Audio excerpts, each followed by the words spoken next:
And hey, Yeah, well, and some, the people say, hey, Jimmy John, when did you really make it? When did you really make it big? Well, I'm a 35-year overnight success, right?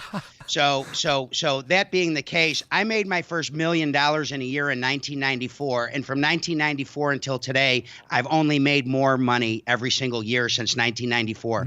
So I've been, quote unquote, I've been making above average cash for a long time. And in 1994, when I made the $1 million, I had no debt. I'd lived in 10 cities, opened up 10 stores in 10 years, paid for every store with my own money. And the reason that I did it with my own money is I didn't know how to make a business plan. First time I went to a bank, I was so intimidated. I didn't even know what to tell them. I just knew, that I needed $35,000 and I was going to open a sandwich shop, and I knew what I needed to buy to do. And so I would save up my money and I'd also work a store for a year, replace myself, save my money. So 10 years, 10 stores, 94, I made $1 million.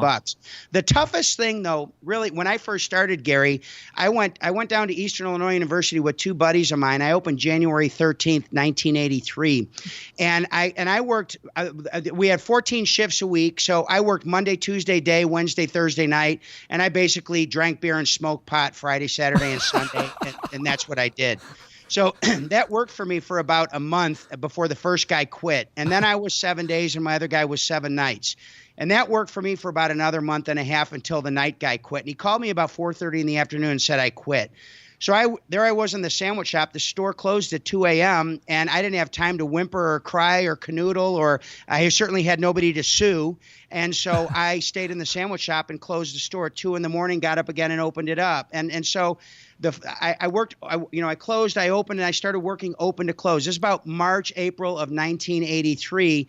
And the hurdle was mentally, I was completely waxed, and physically I was tired, but I was young and I had energy. I was 19 years old. So I learned to work that store from open to close. So the first week it was brutal. The second week it wasn't so bad. By the third week, I started to learn who my customers were. By the fourth week, it was the first thing in my entire life that I ever really could do. I was a fat kid. I never played sports. I was bullied. I'd gone through a bankruptcy with my dad in 72 and 76. Running out of money was real for me. And here I was. It was all up to me to make it happen. And I learned that I could work open to close. I learned my customers' names. I learned what they like to eat. If they were heavy set like me, I always put a little extra mayo on. If they were skinny like you, Gary, I took a little off.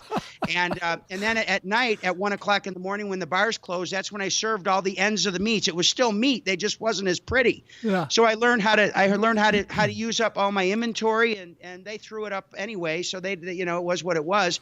But that was my original tough deal, was that I never knew that I could work from 8 a.m. till 2:30 in the morning, 7 days a week. So, that was the first big obstacle. But you getting to know those customers was invaluable, right? I mean, you being there every single day had to be invaluable for you to get exactly how that business should operate.